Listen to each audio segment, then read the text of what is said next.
While my husband Drew splurges on a $78,000 diamond tennis bracelet for his girlfriend, I'm finalizing papers that will cut off his access to the Mitchell Family Trust Fund he thinks I know nothing about. As he plans their romantic getaway to Portland using our savings, I'm orchestrating the biggest wake-up call of his privileged life. He has no idea that his financially naive wife has been the silent trustee of his family's fortune for the past 2 years. Before we dive deeper, tell us where you're tuning in from. And if this story resonates with you, make sure you're subscribed because tomorrow I've saved something extra special for you. My hand remains steady as I sign another document, a quiet smile playing at my lips. Through the window of Michelle's downtown Seattle office, I can see Gordon James Fine Diamonds, where Drew is currently shopping for his mistress, Olivia. The irony isn't lost on me. The same store where he bought my engagement ring 6 years ago. The same store that just texted me a receipt confirmation for a $78,000 purchase on our joint credit card. Mrs. Mitchell, are you absolutely certain about the timing? Michelle, my lawyer, watches me with a mixture of admiration and concern. Her reading glasses catch the afternoon light as she organizes another stack of documents. We could wait until... I turn my phone toward her, showing Drew's latest Instagram story. The timestamp reads 3 minutes ago. Creating memories with amazing people. Blessed Frau's living my best life. The photo shows a champagne flute at the jewelry store's VIP lounge, his father's vintage Omega visible in the frame, the one I helped restore for his 35th birthday last year. The timing, I say, signing another paper with flourish, is perfect. My phone buzzes with a text from Drew.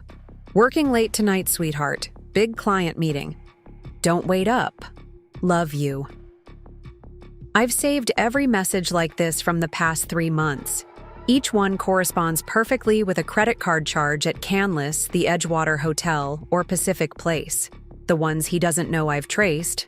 The ones that match exactly with Olivia's suspiciously expensive Instagram posts, each tagged with subtle hints about her generous mystery man. What they don't know is that I've known for months. Every business dinner, every client emergency, every suspicious withdrawal from our joint savings account. I've documented it all. But unlike most betrayed wives, I didn't confront him. I didn't throw his designer clothes onto our Queen Anne lawn or key his precious Tesla. Instead, I did what I do best. I followed the money. This one, Michelle points to a particular document, will initiate the trust fund audit once you sign. There's no going back after this. I think about this morning, how Drew kissed my cheek before leaving for work, how he promised we'd plan. That trip to Orcas Island soon. Meanwhile, I'd already seen the Portland reservations he'd made, not for us, but for him and Olivia next month, paid for with our savings. Good, I say, my signature flowing across the paper. That's exactly what I want. My phone lights up with another notification. An Instagram story from Olivia showing off a distinctive jewelry box captioned, "When he knows exactly what you deserve." I screenshot it, noting the time and date. It matches perfectly with the purchase notification from our joint account, the one Drew thinks I never check. The forensic team will begin their investigation Monday morning, Michelle explains, organizing the papers. Given what you've already uncovered about the trust, fund manipulations, they'll find twice as much as we already know. I know, I finish for her, pulling up a folder on my phone. Here's every transaction he's tried to hide through that fake investment company he set up. The one where Olivia mysteriously became a financial consultant. 2 months ago, despite her only experience being as a barista at that artisanal coffee shop downtown. Michelle's eyes widen as she scrolls through the documents. This is incredibly thorough. I had a lot of free evenings, I say, dryly. You know, with all his client meetings. As if on cue, my phone buzzes with a group chat notification. Our friends planning a weekend barbecue at Alki Beach. Drew responds immediately. Sorry everyone, have to skip. Flying to Chicago. For business. I have to suppress a laugh. I know about that business trip too. I've seen the hotel reservation in Portland. First-class tickets for 2 charged to our joint credit card. Last one, Michelle says, sliding the final paper across the desk. This initiates the full trust fund investigation. Once you sign this, I don't hesitate. My signature flows across the paper, years of anger and betrayal channeled into each curve and line. Another notification pops up. Drew going live. On Instagram from what's supposed to be his client meeting. The jewelry store's distinctive decor visible in the background. Let them celebrate, I say, standing up and smoothing my dress, the one Drew bought me last month out of guilt. By Monday morning, they'll have a very different story to share. Michelle gathers the papers, her expression both impressed and slightly unnerved. You know, in 14 years of handling trust fund disputes, I've never seen anyone quite as strategic, I suggest, picking up my bag, or maybe just tired of being underestimated. As I walk out of the office, my phone buzzes one last time. Drew sending his nightly check-in. Miss you, beautiful. Can't wait to come home to you. I smile, typing back. Sleep well, darling. Monday's going to be interesting. He'll think it's just another loving message from his unsuspecting wife. But then again, he always did underestimate me. That's about to become his most expensive mistake. Little does he know, while he's been playing his games, I've been playing a much longer one.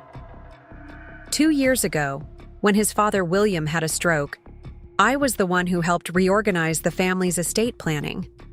Drew was too busy with his networking events to attend the meetings with the estate attorney. He never bothered to read the updated trust documents, the ones that made me, his financially clueless wife, the primary trustee of the Mitchell family fortune. Monday morning can't come soon enough. The morning after signing those initial papers, I dress with meticulous care. A tailored theory suit, Louboutin pumps, and the Tiffany pendant William and Charlotte gave me last Christmas. The mirror reflects exactly what Drew expects to see. His perfectly polished wife, the former art history major he loves to introduce as his beautiful but financially innocent partner at family gatherings. If he only knew I spent 4 years managing client portfolios at Morgan Stanley before we met. Good morning, darling, I call out as he stumbles into our marble kitchen, clearly hungover from last night's client meeting. The coffee machine hums quietly, filling our $3 $2 million Queen Anne home with the aroma of his favorite Colombian roast. I made your breakfast, I say cheerfully. He kisses my cheek, reeking of expensive cologne and guilt. The same cologne I noticed on Olivia's latest Instagram post from their accidental run-in at Pacific Place yesterday. You're too good to me, babe. If only you knew, I think, sliding his coffee across our Carrara marble counter. The same counter where I'd sat until 2 a.m. last night on a secure video call with Ethan, my old colleague from Morgan Stanley. Ethan, who now heads their private wealth management division. Ethan, who nearly spat out his whiskey when I showed him what I'd found in Drew's private trust fund transactions. Another early meeting? I ask innocently, watching him check his phone. His lock screen is still our vacation photo from Hawaii last summer, but I know his background is Olivia. I've seen it reflected in his car window when he texts her during our dinner dates. Yeah, the Richardson portfolio is killing me. He runs a hand through his perfectly styled hair, distracted. The Richardson portfolio that doesn't exist. I've already confirmed the Richardsons moved their wealth management to Goldman Sachs 8 months ago. Don't work too hard, I say, squeezing his shoulder. He doesn't notice me taking a photo of his phone screen in the reflection of our Wolf Range's chrome surface, capturing Olivia's message about their lunch plans at Metropolitan Grill. After he leaves, I transform our home office into my command center. The framed photos of our wedding at the Seattle Golf Club disappear into drawers, replaced by printouts of bank statements, trust fund documents, and property records. My friend Sophia, a trust fund attorney I've known since our University of Washington Days sits cross-legged on my custom West Elm carpet, surrounded by papers. Jesus Christ, she mutters, holding up a document. Did he really think he could hide these trust fund withdrawals behind a shell company registered in Wyoming? I laugh, but there's no humor in it. He registered it under his childhood golden retriever's name, the one that died 12 years ago. Sophia shakes her head, adding the paper to our growing evidence pile. Men like him always think they're the smartest person in the room. That's because they never bother looking around, I reply, pulling up another document on my laptop. Look at this. Every time he meets Olivia, he files it as a trust fund management expense. 5-star hotels with a woman who's supposedly advising him on legacy wealth planning, despite not knowing the difference between a bond and a bank. Account. My phone buzzes. A group text from our friend Natalie about her upcoming charity gala at the Seattle Art Museum. Drew responds immediately with another excuse. Olivia, I notice. Preparing and narrating this story took us a lot of time, so if you are enjoying it, subscribe to our channel. It means a lot to us. Now back to the story. Has already marked herself unavailable on the events planning committee list. They're getting careless, I observe, adding another screenshot to my collection. Have you talked to Judge Reynolds yet? Sophia asks, referring to our friend who oversees trust fund disputes in King County. I nod, pulling up an encrypted email chain. She's ready. The moment we file on Monday, she'll randomly schedule an emergency hearing about suspicious trust fund activities, the same hearing that will reveal Olivia's company has been receiving trust fund payments for consulting since before she even met Drew. My phone lights up with Drew's face, his daily check-in call. I answer with practiced cheerfulness, listening to him lie about his lunch meeting while I stare at their restaurant reservation confirmation in my email. The same email account he set up for me, thinking I'd only use it for online shopping. Miss you too, honey. Don't forget we have dinner with your parents tonight. He pauses and I can practically hear him texting Olivia to reschedule. Of course, babe. Wouldn't miss it. After hanging up, I turn to Sophia. He'll cancel in about 3 hours. Emergency trust fund meeting. How can you be so sure? I pull up Olivia's Instagram story from this morning. A cryptic post about a special sunset surprise at the new rooftop bar at the Four Seasons. Because I know their routine better than they do. The rest of the day unfolds like a carefully choreographed ballet. I attend my regular board meetings at the Seattle Arts Foundation, where I serve as a trustee, make appearances at my usual lunch spots, even get my nails done at the salon where Drew's sister goes. Everything normal, everything routine. No one would suspect that in my Bottega Veneta briefcase, I'm carrying documents that will dismantle a decade of Drew's careful deceptions. Right on schedule, at 4:47 p.m., Drew texts, "Baby, I'm so sorry. Might have to rain check dinner with my parents. Emergency meeting with the trust fund advisors." I respond with just the right amount of disappointment and understanding, watching through my phone's banking alerts as he makes a dinner reservation at Canlis, his and Olivia's favorite spot for their business strategy sessions. The trust fund advisors haven't scheduled any meetings. I would know. I'm the one who approves their calendar. Look what just came in, Sophia says, holding up her phone. Olivia's posted a photo of champagne glasses at sunset, the Four Seasons' distinctive Space Needle view unmistakable in the background. Perfect, I say, adding the screenshot to our collection. That receipt will match beautifully with the emergency business dinner he's about to charge to the trust fund account. As evening falls, I sit in our meticulously decorated living room, surrounded by evidence of Drew's double life and my own careful documentation. Every lie, every secret meeting, every hidden trust fund withdrawal, all of it meticulously cataloged and cross-referenced. My phone buzzes with another Instagram notification. Olivia wearing a new Burberry dress that costs more than her supposed monthly consulting fee, captioned with a single diamond emoji. I save it to the folder marked Monday and pour myself A glass of Chateau Lafite from the collection Drew thinks only he has access to in our wine cellar. Let them have their romantic evening, I murmur, scanning through the latest trust fund report Ethan sent over. Let them think they're the clever ones, playing their little game of hide and seek with the naive wife.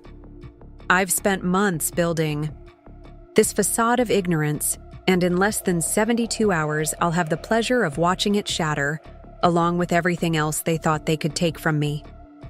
Preparing and narrating this story took me a lot of time, so if you're enjoying it, please subscribe to our channel. It means a lot to me. Now, let's continue with what happened next. The forensic accountants finish their preliminary review. Sophia calls from the office, her voice tight with disbelief. You're not going to believe what they found in the offshore accounts. I join her, my heels clicking against our Italian marble floors. On her laptop screen, a complex web of transactions unfolds. A masterpiece of financial deceit that would be almost impressive if it wasn't so staggeringly stupid. He's been transferring trust fund money through 3 different shell companies, Sophia explains, highlighting various transactions, all registered under variations of his dog's name, then funneling it through Olivia's fake consulting firm and into private accounts in the Cayman Islands. I lean closer, a cold smile playing at my lips. Show me the dates of the first transfers. Sophia pulls up a timeline and my smile widens. Just as I thought, he started moving money the day after his father made me trustee. He never even bothered to check who had final approval power. My phone chimes with a message from Charlotte, Drew's mother. Darling, are you and Drew still coming for dinner? I've had Cook prepare his favorite salmon. Poor Charlotte Mitchell, still believing her son is the same responsible young man, who followed his father's footsteps into wealth management. Wait until she discovers how her precious boy has been treating her family's 5-generation fortune. What about the trust fund bylaws? Sophia asks, pulling up another document. Article 7, Section 3, I quote from memory. Any trustee or beneficiary found to be engaging in actions that endanger or diminish the family's financial legacy can be immediately suspended from access pending full investigation. Sophia's eyes gleam. And with Olivia's social media trail, every post, every photo, every location check-in, all matching perfectly with trust fund withdrawals and consulting payments, I confirm, pulling up a carefully curated folder on my laptop. They've documented their own misconduct better than we ever could. My phone lights up with another check-in from Drew. Just wrapped the emergency meeting, baby. Might be a late one, so much paperwork to review. I text back. Don't work too hard, darling. Make sure you eat something.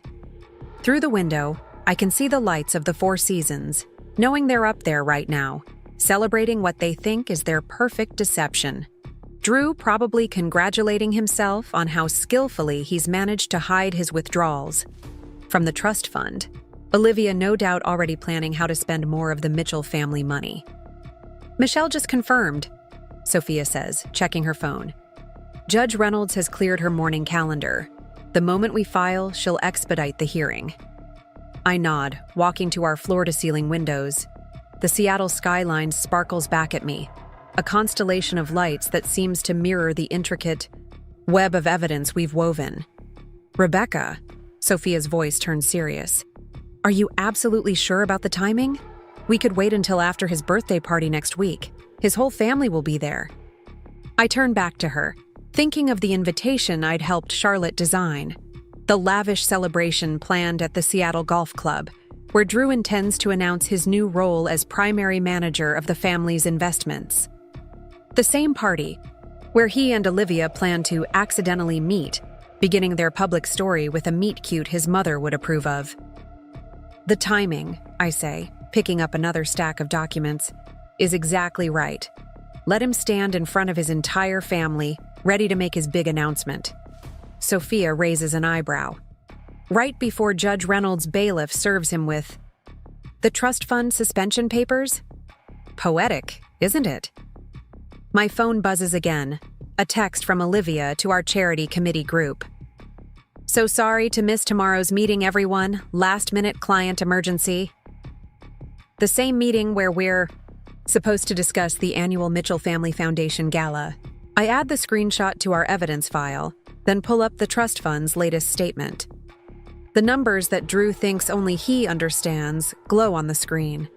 If he'd ever bothered to really look, he'd have noticed that every transaction, every transfer, every withdrawal has required dual authentication for the past 2 years. One code from him, one from the trustee. Me. I've watched every dollar he's tried to hide, every account he's attempted to obscure, every lie he's built his house of cards upon, all while playing the role he assigned me. The beautiful, naive wife who couldn't possibly understand the complexities of wealth management. William's office just confirmed. Sophia checks another message. Board meeting scheduled for 9 a.m. Monday. Drew is supposed to present the new family investment strategy.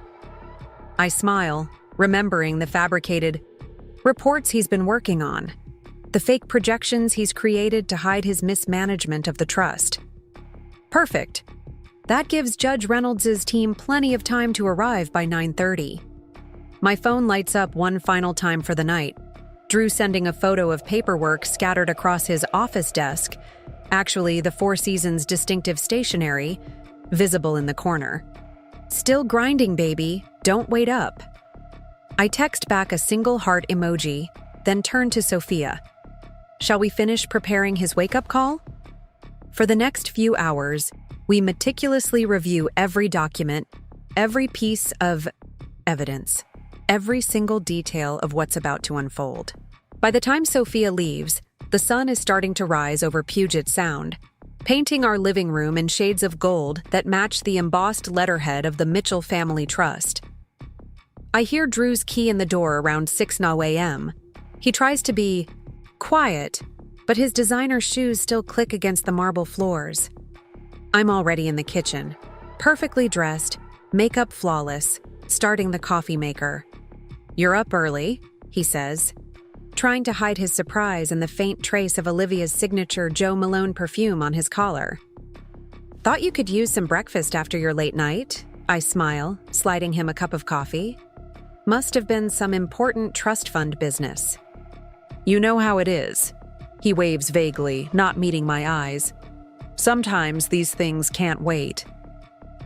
"Oh, darling," I think, watching him check his phone under the table, no doubt messaging Olivia about their close call. "You have no idea how right you are." Just a few more hours until Monday morning, when they learn exactly what happens when you mistake silence for ignorance and underestimate the woman you thought you'd fooled. Monday morning dawns clear and crisp, the kind of autumn Seattle day that usually has tourists flooding Pike Place Market.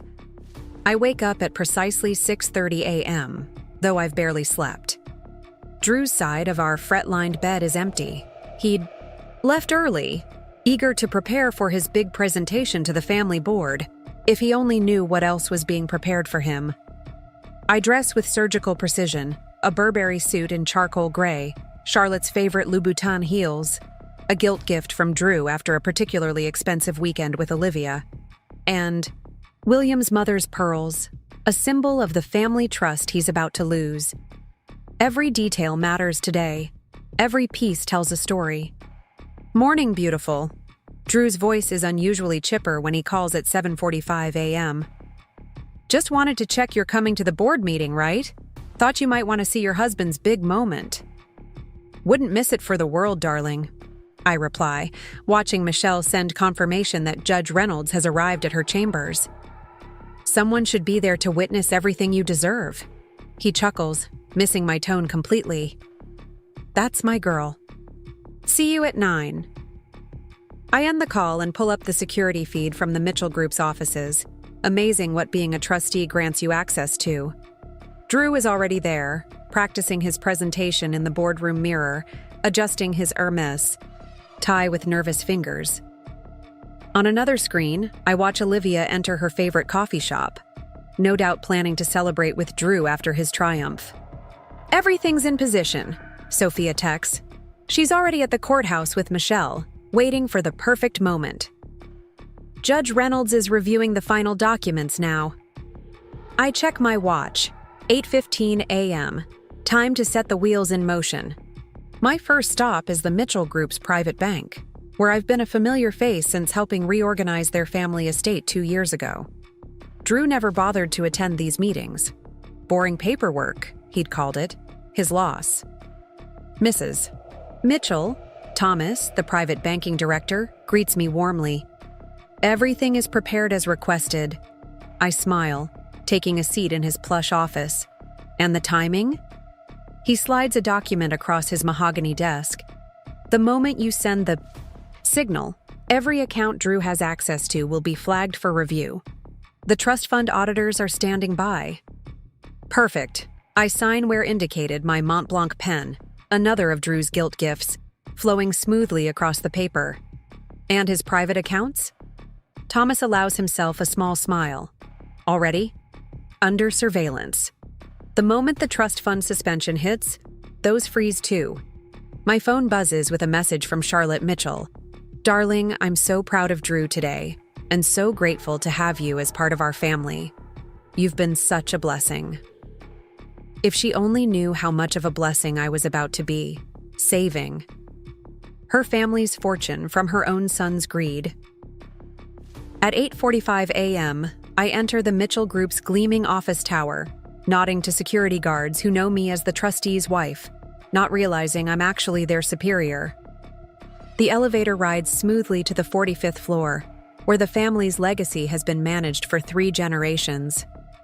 Drew is waiting by the boardroom, practically bouncing with nervous energy. You made it, he kisses my cheek, and I catch a whiff of Olivia's perfume still lingering on his collar. I've got such a good feeling about today. Oh, darling, I murmur, straightening his tie. You have no idea how memorable today is going to be. The boardroom fills quickly with family members and executives. William Mitchell takes his place at the head of the table, looking every bit the family patriarch in his bespoke suit. If only his son had inherited his integrity along with his features. Before we begin, William announces, I want to thank everyone for being here for this momentous occasion. As you know, we're here to discuss the future of the Mitchell Family Trust, and my son Drew has prepared a comprehensive presentation on our new investment strategy. Drew stands, straightening his papers with practiced confidence. His PowerPoint presentation glows on the screen behind him. Slides full of fake projections and manipulated numbers that took him weeks to fabricate. Good morning, everyone, he begins, flashing his 1,000-watt smile. Today marks a new chapter in the Mitchell legacy. 8:59 a.m. My phone vibrates silently in my lap. Sophia's message is simple. Ready. 9 a.m. Drew clicks to his first slide, pointing out fabricated growth projections with practiced charm. As you can see, our trust fund's performance under my guidance has been exceptional. 9:01 a.m. I send a single text. Now. The effect is immediate but subtle at first. Drew's phone buzzes in his pocket, probably a notification from his banking app. He ignores it, continuing his presentation. It buzzes again, and again, and again. 9:03 a.m. The boardroom door opens silently. Judge Reynolds' bailiff enters, nodding to me imperceptibly. Behind him, 2 federal auditors take their places by the door. And if you'll look at these returns, Drew continues, though his phone is now buzzing constantly. He's starting to look distracted, shifting uncomfortably. You'll see that our innovative approach to... His voice trails off as he notices his father checking his own phone, frowning deeply. Other board members are doing the same, their expressions shifting from polite attention to confused concern. 9:05 a.m. The bailiff steps forward, official documents in hand. Mr. Andrew Mitchell? Drew turns, annoyed at the interruption of his big moment. I'm in the middle of something here. You are hereby served with an emergency injunction regarding the Mitchell Family Trust. the bailiff announces clearly, his voice carrying to every corner of the suddenly silent boardroom. By order of Judge Reynolds, you are suspended from all access to trust fund accounts and assets pending investigation into serious allegations of misappropriation and fraud. The color drains from Drew's face as he takes the papers with trembling hands. His phone is still buzzing, probably notifications of his accounts being frozen one by one. There must be some mistake, he stammers, looking around the room desperately. His eyes land on me, seeking support, reassurance, the naive trust he's come to expect. Instead, he finds me calmly opening my laptop, pulling up the folders marked evidence. No mistake, darling, I say softly, turning the screen so the entire board can see. Would you like to explain these transactions to your family yourself, or shall I? The first image appears on the boardroom's main screen, replacing his fabricated presentation, a detailed spreadsheet of every dollar he's stolen, every lie he's told, every trust he's broken. Behind him, William Mitchell stands slowly, his face a mask of shock and growing fury. Drew, his father's voice is deadly quiet. What is this? Before he can answer, his phone buzzes one final time. He looks at it reflexively, and I know exactly what he's seeing. A notification that his access to all Mitchell family accounts has been suspended. Perhaps, I suggest, standing smoothly, we should discuss the real state of the family trust, starting with these unusual payments to a certain consulting firm. Drew slumps into his chair as I take control of the presentation remote. Behind him, the federal auditors begin setting up their equipment. Through the boardroom's glass walls, I can see Michelle and Sophia arriving with boxes of additional evidence. The day of reckoning has only just begun. Let's start with this particular transaction, I say, clicking to the next slide.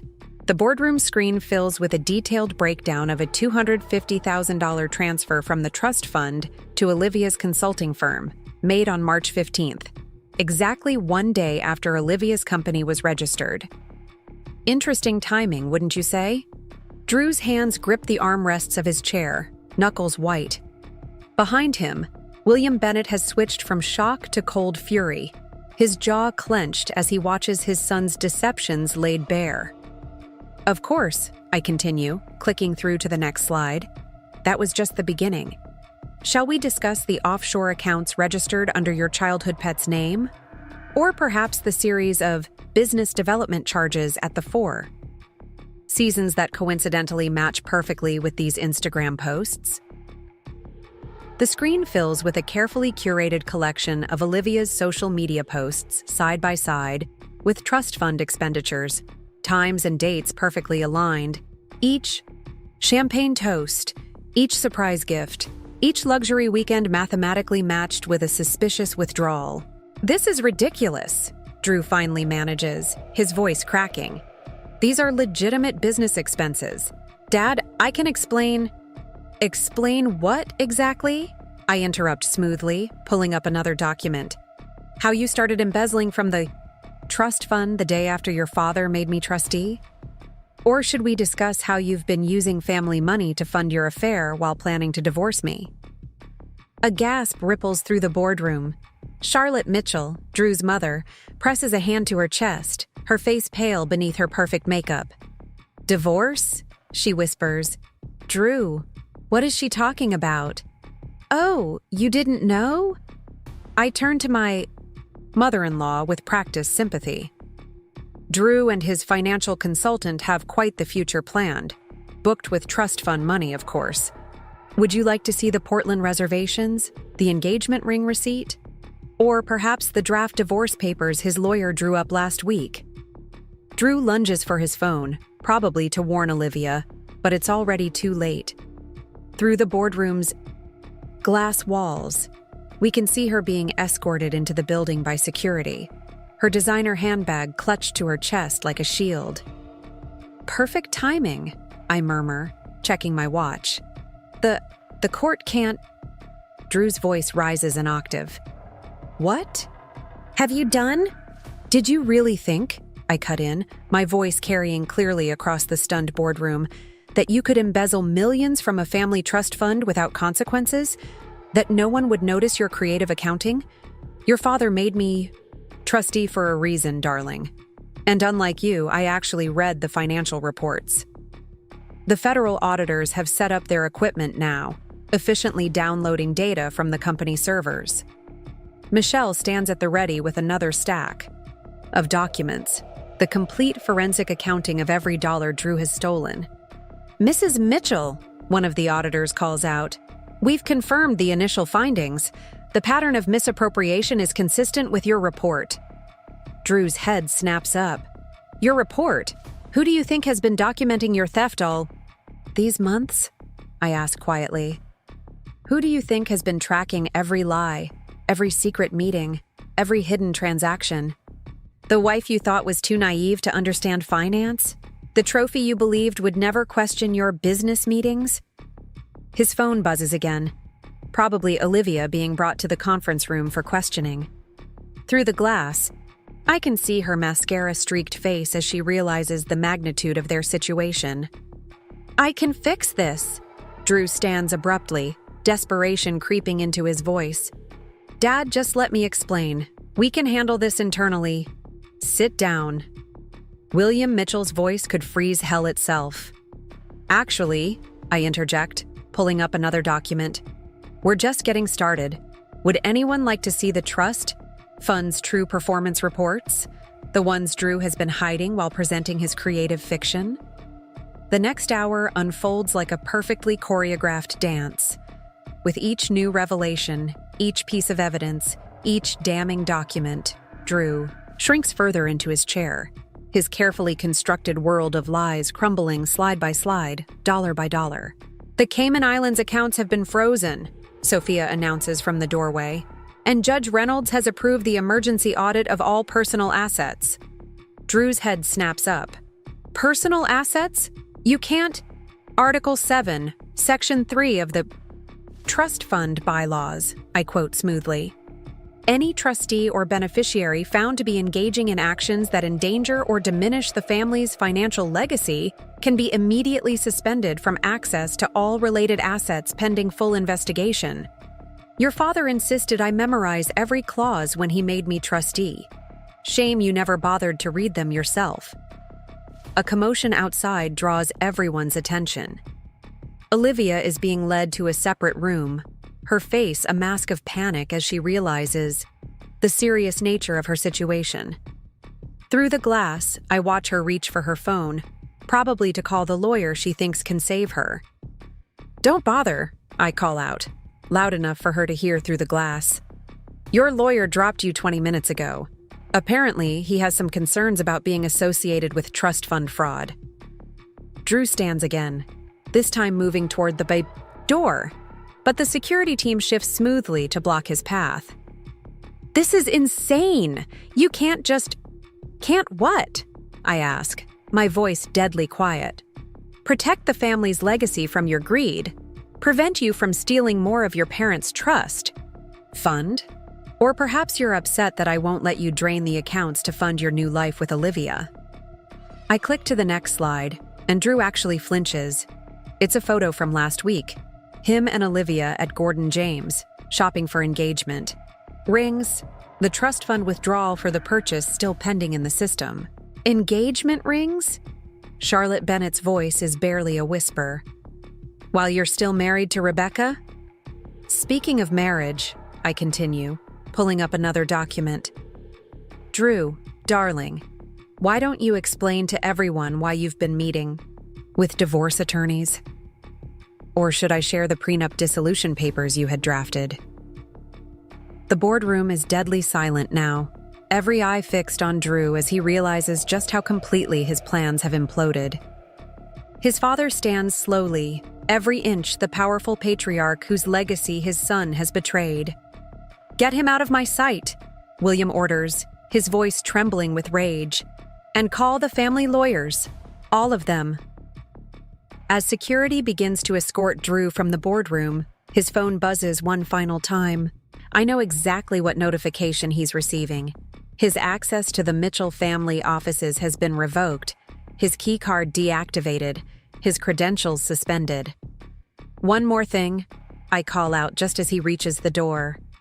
"You might want to pack a bag when you get home," I say, my voice carrying across the silent boardroom.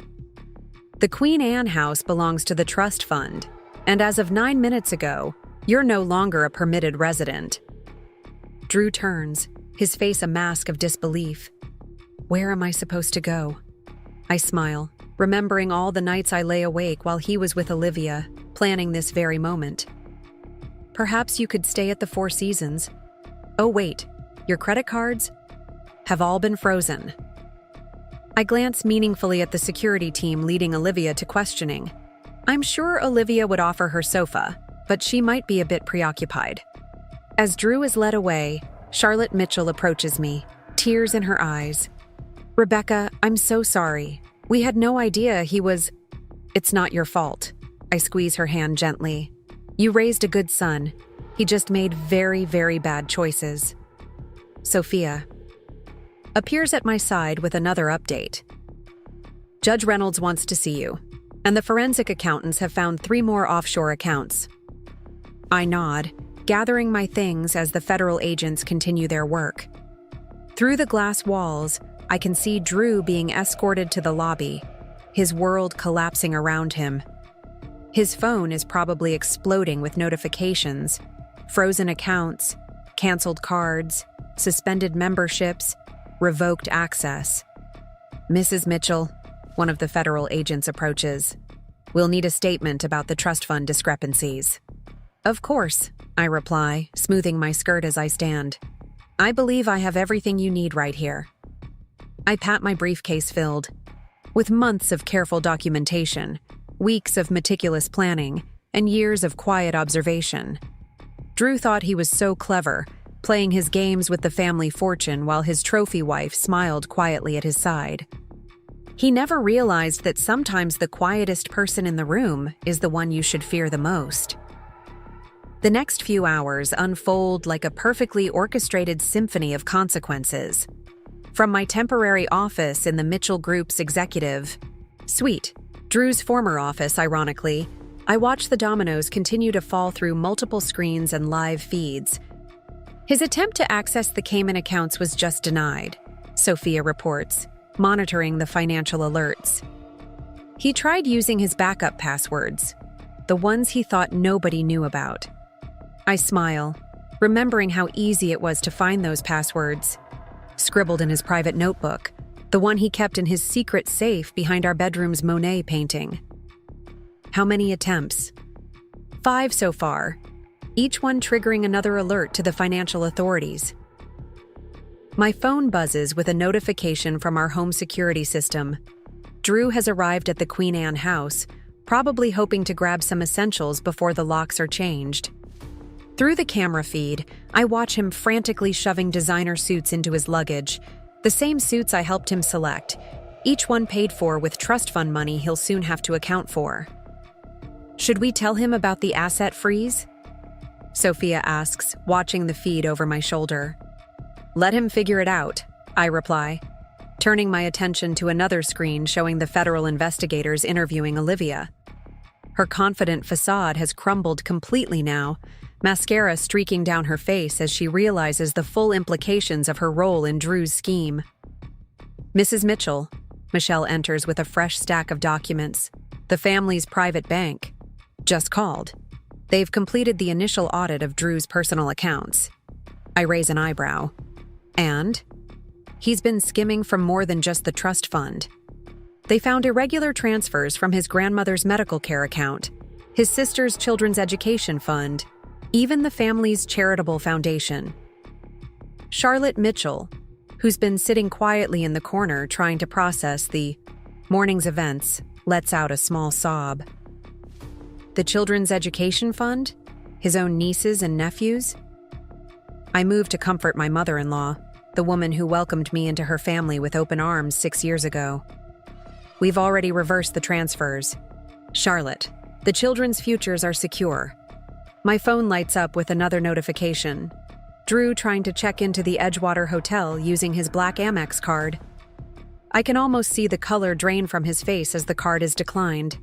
Through various feeds and alerts, I track his increasingly desperate attempts. The Fairmont Olympic, declined. The Four Seasons, declined. The W Seattle, declined.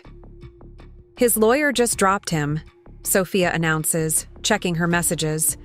Apparently, he tried to pay the retainer with one of the frozen accounts. The firm has concerns about being paid with potentially fraudulent funds. A commotion in the hallway draws our attention. Through the glass walls, we see Olivia being escorted out by federal agents, her designer handbag now filled with copies of her sworn statement. The look she shoots toward Drew's former office could freeze hell itself.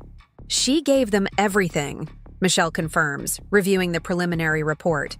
Every meeting, every transaction, every promise he made. Turns out self-preservation trumps loyalty when federal charges are on the table. My phone buzzes again.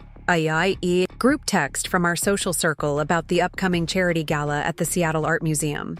Drew's sister Natalie has already removed him from the planning committee. His name disappears from the guest list in real time, his social world crumbling as quickly as his financial one. The trust fund audit team just found something interesting. Sophia calls out, her eyes wide as she reads from her tablet. Remember those business development trips to Whistler? I turn to her, intrigued. The ones where he claimed to be meeting with private banking clients? He was actually viewing properties, high-end chalets, all conveniently far from extradition treaties.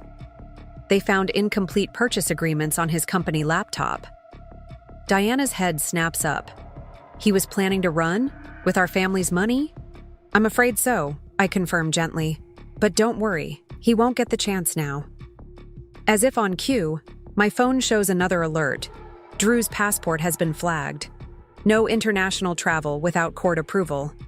His world is shrinking by the minute, his options disappearing one by one. The family's crisis management team is ready, Michelle informs us. They've prepared statements for the press, the banking community, and the social registries. I nod, pulling up the draft announcements on my laptop. The careful wording presents the Mitchell family as victims of Drew's deception while emphasizing their swift action to protect the family legacy. No mention of my role, exactly as I planned. Rebecca, Charlotte speaks up, her voice stronger now. The annual Family Foundation Gala is next week. With Drew's situation, perhaps you should take over as chair? Before I can respond, my phone buzzes with an urgent message from the Queen Anne security team. Drew is trying to access his home office safe, the one he thinks contains emergency cash and backup credit cards. Don't worry, I assure Charlotte, watching Drew's frustrated attempts through the security feed. I already emptied that safe last week. Everything of value is secure in the family vault. Sophia's tablet pings with another update. The forensic team just found his deleted emails. You're not going to believe what he was planning for after the divorce. I turn to the large screen on the wall, now displaying a complex web of Drew's intended post-divorce financial manipulations. Even I'm impressed by the audacity, if not the intelligence, of his schemes. He was going to claim the trust fund violated tax laws, Sophia explains, highlighting various documents. Threatened to report irregularities to the IRS unless the family paid him a massive settlement. Charlotte gasps. He would blackmail his own family? He would try, I correct her, pulling up another document. But that would have been difficult considering I've had tax experts reviewing and certifying every trust fund transaction for the past 2 years. My phone lights up with another notification, Drew's attempt to access his cryptocurrency accounts. Sorry, darling, I murmur to the screen. Those wallets were transferred to the family's secure digital vault last week, along with everything else you thought you'd hidden so cleverly. Through the window, I can see the sun setting over Puget Sound, painting the sky in shades of amber and gold. In the reflection, I catch glimpses of federal agents still combing through files, forensic accountants tracking down every missing dollar, and family lawyers protecting generations of Mitchell wealth from one man's greed. Mrs. Mitchell, a senior federal investigator, approaches. We found evidence of potentially criminal transactions dating back 5 years. We'll need your statement about when you first noticed irregularities. I retrieve a carefully prepared timeline from my briefcase. I believe you'll find everything documented here. Every transaction, every unauthorized transfer, every attempt to circumvent trust fund protocols. As the investigators continue their work, I receive one final notification for the day. Drew, checking into a modest airport motel in SeaTac, paid for with borrowed cash since his accounts remain frozen. Should we tell him about tomorrow? Sophia asks, referring to the emergency family council meeting where Drew will be formally removed from all Mitchell family enterprises. I shake my head, watching his location dot on my phone's map. So far from the privileged world he's always known. Let him sleep tonight thinking he can still fix this. Tomorrow's revelations deserve a fresh audience. Charlotte stands, gathering her composure along with her Hermes bag. Rebecca, we can never thank you enough for protecting the family's legacy, for stopping him before he destroyed everything your family spent generations building, I finished gently. Charlotte, when you welcomed me into your family, you made me a Mitchell. I protect what's mine. As the office slowly empties, I remain at my desk, surrounded by evidence of Drew's betrayal and my own careful preparation.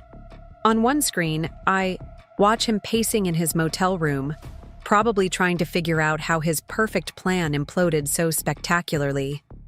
On another, I see Olivia checking into a flight to her parents' home in Portland, her dreams of becoming Mrs. Mitchell evaporating. Like morning mist, my phone buzzes one last time, Drew trying to salvage something from the wreckage of his life. Baby, please, we need to talk. I can explain everything. I smile, thinking of all the nights I lay awake listening to his lies about working late, while I quietly built the case that would bring him down.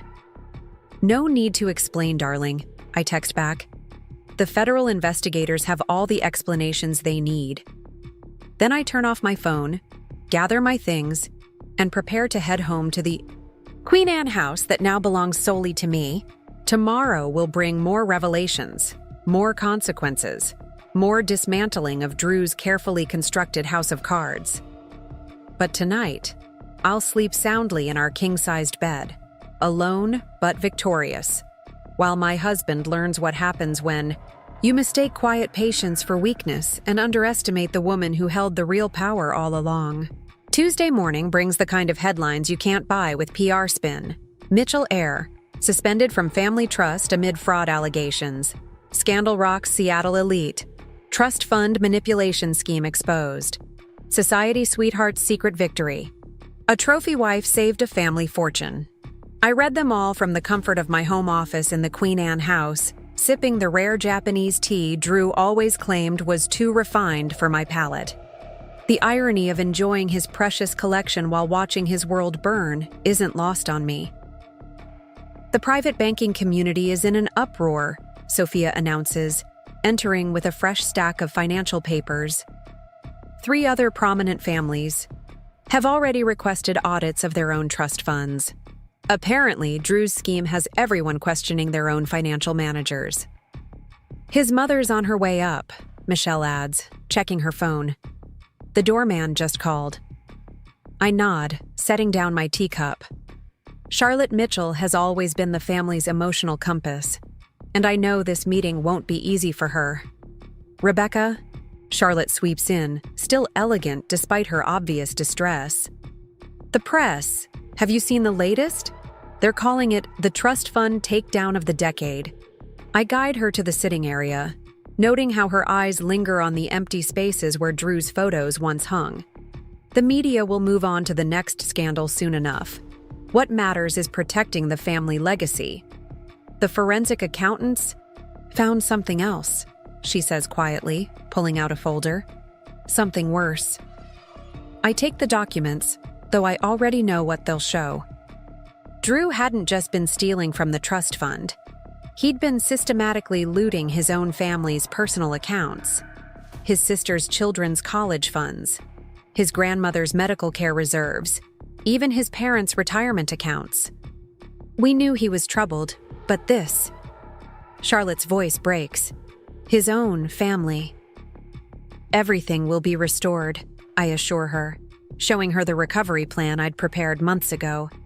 Every account has been reconciled, every stolen dollar, traced and returned. My phone buzzes with an update from the federal investigation team.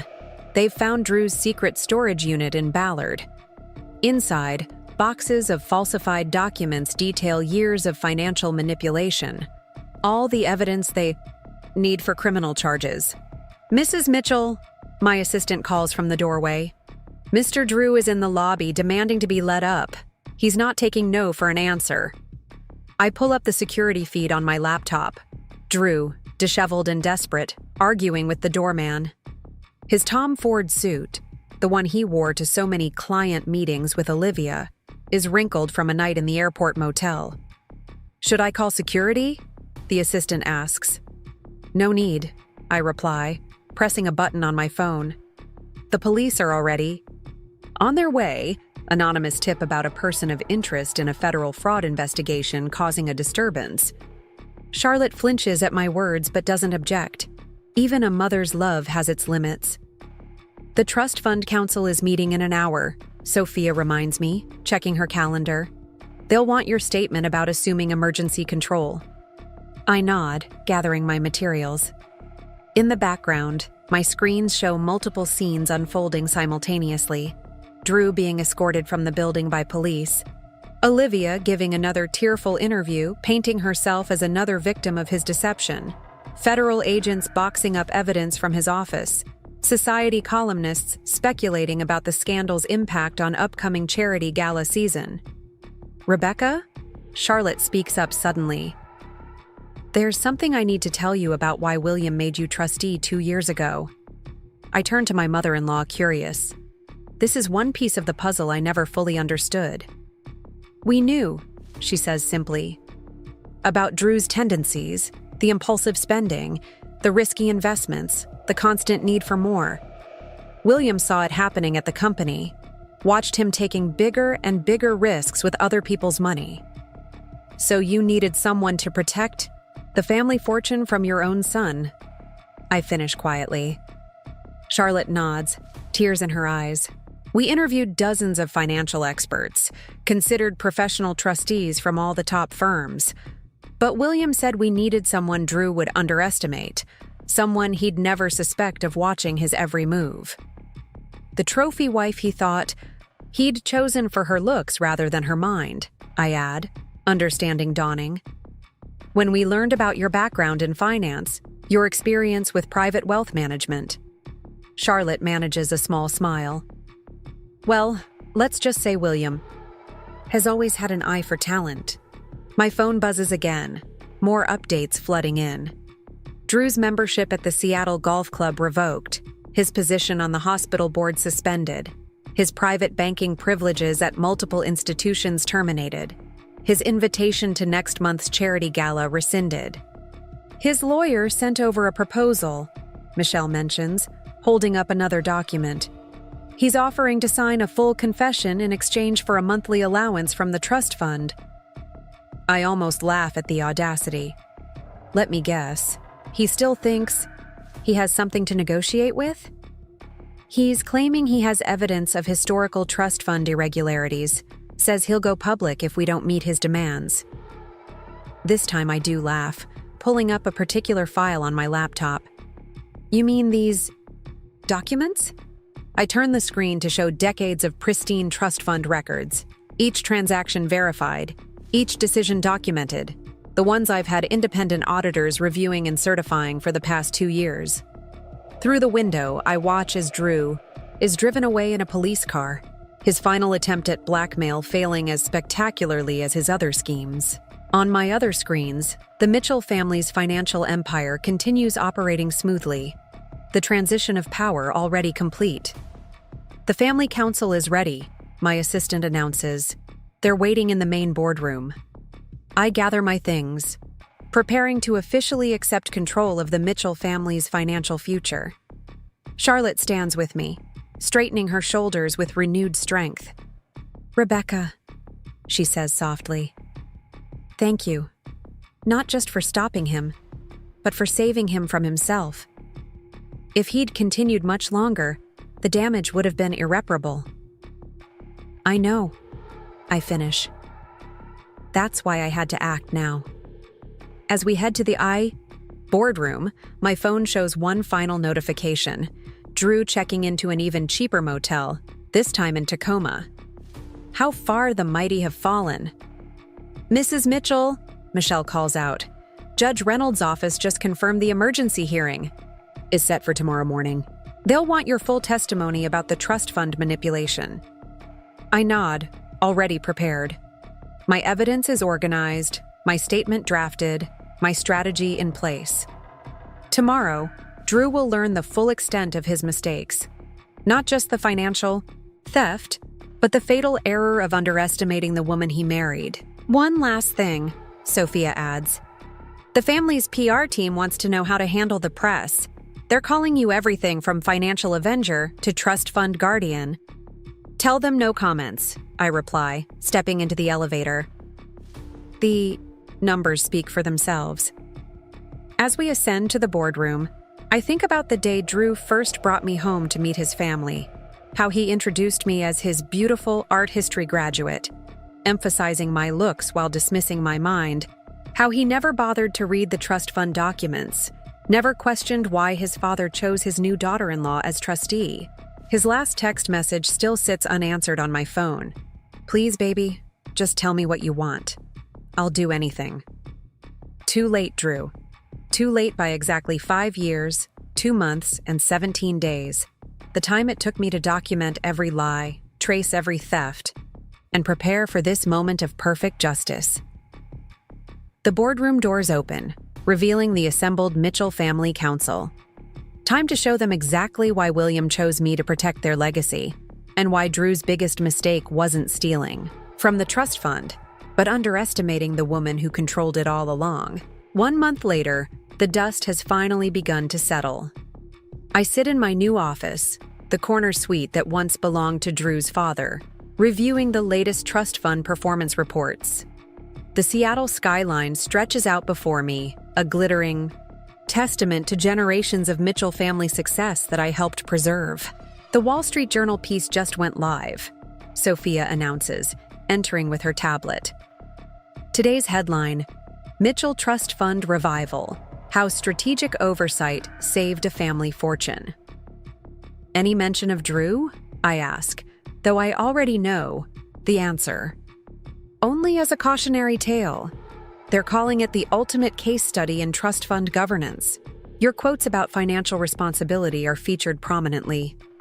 I smile, remembering the interview I'd given last week.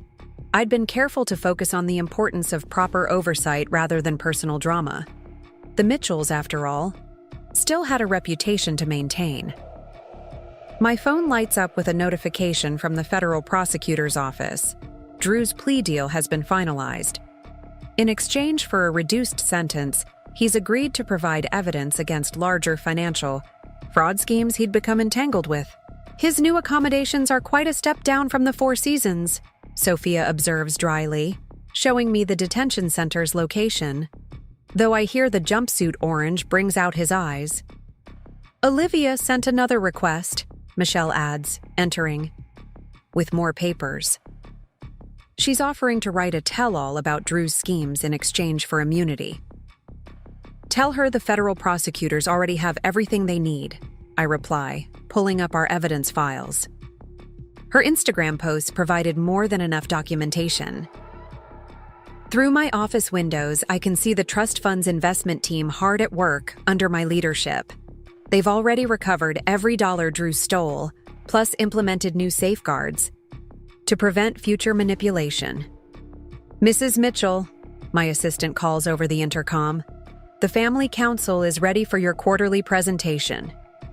I gather my materials, including the comprehensive recovery plan I've implemented since taking control, The numbers tell a story of resurrection. Assets secured, investments stabilized, legacy protected. Rebecca. William Bennett greets me warmly as I enter the boardroom. He's fully recovered now, his natural vigor restored once the stress of Drew's betrayal was removed. The Harvard Business School case study about your handling of the crisis just went live. I join him at a quiet corner table, accepting a glass of champagne. How's Charlotte holding up? Better, he sighs. The therapist says accepting Drew's true nature was the first step. Your protection of the family fortune gave her the space to focus on healing. My phone shows another alert. Drew's former office has been completely transformed into the Mitchell Center for Financial Governance. The plaque outside reads, "Protecting Legacy Through Wisdom." The family lawyers finished processing the last of his restitution payments. Michelle approaches with more updates. Every dollar he stole has been recovered and reinvested. Through the boardroom's windows, I can see the Seattle skyline, the same view Drew used to boast about controlling from his corner office. Now that same office serves as command central for protecting family fortunes from people like him. The financial media is calling it the Mitchell Standard, Sophia shows. Me another article? Your protocols for trust fund governance are being adopted by families across the country. I think about the day Drew first showed me his family's offices, how he patronizingly explained the concept of trust funds while I mentally cataloged every weakness in their security system. Your next appointment is here, my assistant announces. The Nordstrom family's representatives want to discuss implementing your oversight systems. As I prepare for the meeting, my security feed shows one last image of Drew's former life being dismantled, his prized art collection being auctioned to repay his debt to the trust, the same collection he used to lecture me about, never realizing I'd majored in both art history and finance. Judge Reynolds called, Michelle adds. She's recommending your case as required reading for financial court judges. Says it's the most comprehensive trust fund protection strategy she's ever seen. My phone buzzes with a notification from the King County Detention Center. Drew has requested permission to enroll in online financial management courses. Trying to understand where I went wrong, his note reads. Should we tell him about the Foundation's new educational program? Sophia asks. The one teaching trust fund beneficiaries how to detect and prevent internal fraud. Let him figure it out, I reply, straightening my Chanel jacket. He always said he learned best through experience. Charlotte joins us, elegant as ever in her role as family matriarch. The Holiday Gala Committee has a suggestion. They want to honor you as guardian of legacy. I shake my head, remembering all the galas where Drew paraded me around like an accessory. No honors, the secured fortune speaks for itself. Through my phone, I watch various scenes unfold across the city. Federal investigators using my case to train new financial crime specialists, business schools teaching the Mitchell case as a masterclass in trust fund protection, society, columnists speculating about Drew's life behind bars, financial advisors studying my oversight protocols. One last thing, Sophia calls out as I head to my next meeting. Drew's old social club is reopening their membership waitlist. Want to submit his replacement's name? I smile, thinking of all the times he used that club to impress his mistresses, flaunting the wealth he was secretly stealing. I have a better idea. Let's turn it into another foundation office. Something about financial literacy for future generations. The afternoon sun streams through the plaza's windows, catching the diamond on my left hand. Not my engagement ring from Drew, but my grandmother's ring, a symbol of true family legacy. On my desk, the latest trust fund reports show growth that would have been impossible under Drew's manipulation. Mrs. Mitchell, my assistant interrupts gently, the Wall Street Journal is here for your interview about transforming trust fund governance. I gather my thoughts, remembering every step of this journey. The quiet wife who watched and waited, the financial expert who documented every lie, the trustee who protected generations of wealth. The woman who refused to be underestimated. My phone shows one final notification for the day. Drew's lawyer making a last desperate pitch for leniency. He's a changed man, the message pleads. He understands now what he lost. Too late, I think, heading to the interview. Some lessons. Come at a price no trust fund can cover. As I take my seat across from the journalist, I catch my reflection in the window.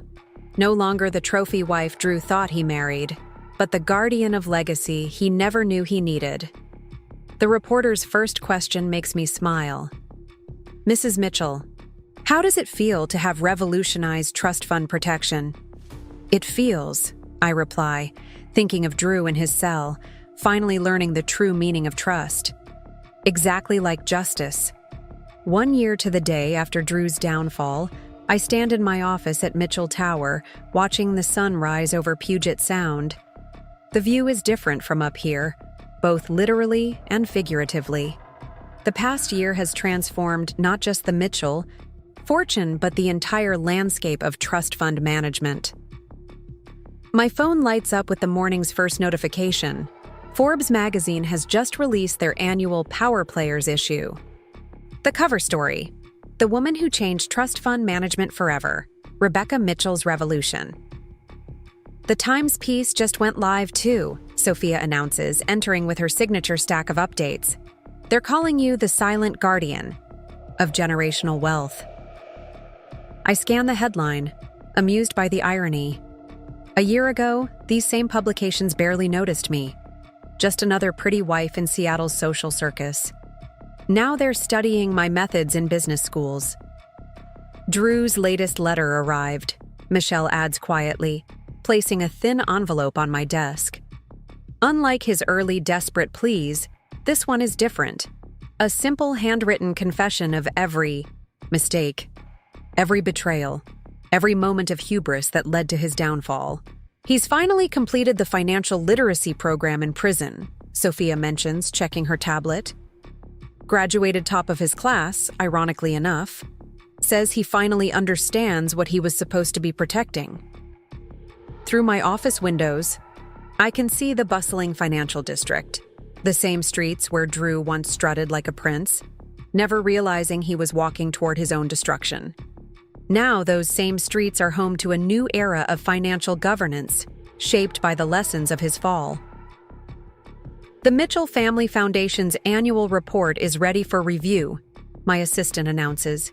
The new financial literacy programs have reached over 10,000 trust fund beneficiaries this year. I take the report, pleased to see the impact of our work.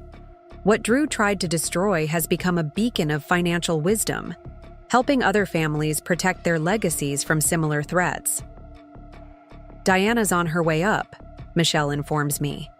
The Family Council approved your proposal for the new trust fund governance structure. When my mother-in-law enters, she carries herself with renewed strength. The past year has changed her too, from a woman blindsided by her son's betrayal to a fierce advocate for financial accountability. Rebecca, she begins, emotion thick in her voice. The family wants you to know what you've built from this tragedy. It's beyond anything we could have imagined. My phone buzzes with updates that underscore her words. 3 more financial institutions adopting the Mitchell protocols, 2 international banking conferences requesting keynote speeches, 1 prestigious Financial Security Award nomination. Olivia sent another interview request, Sophia mentions. She's writing a book about financial infidelity, wants your perspective.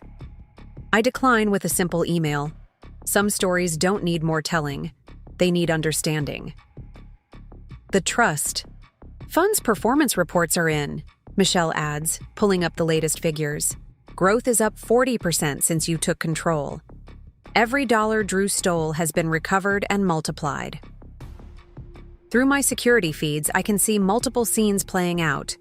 Business school students studying the Mitchell case, financial advisors implementing my protection protocols, trust fund managers reviewing their security measures, future generations learning from Drew's mistakes.